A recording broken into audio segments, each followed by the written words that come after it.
1983 was the year of the first festival known as the Big Valley Jamboree in the Craven Valley. It was established by Father Lucian Larry as a fundraiser for his Home for Troubled Youth. Volunteers built a racetrack, a 5,000-seat grandstand, beer gardens, and 10 concession booths. 4,000 people watched headliners Dottie West and Roy Orbison.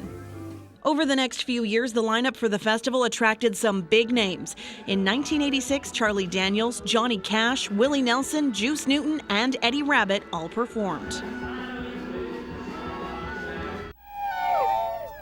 Attendance continued to grow. As a result, in 1990, security was increased. 600 Knights of Columbus and 60 RCMP officers were recruited to make the festival site safer.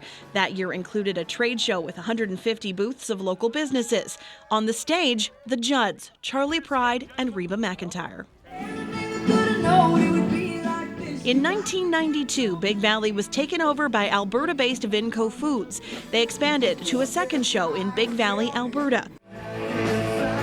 Bryan Adams was the headliner for the September festival in Alberta that featured snow and a lack of amenities. The following year, the festival moved to Camrose, where it remains to this day.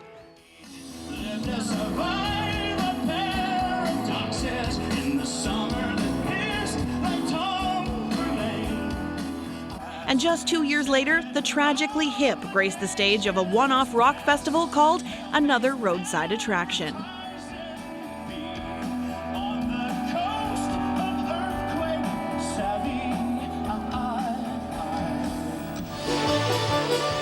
The Queen City Kinsmen took over the festival in 1996, and so ended the partnership with the Big Valley Jamboree in Alberta. 1, 2, 3, 4!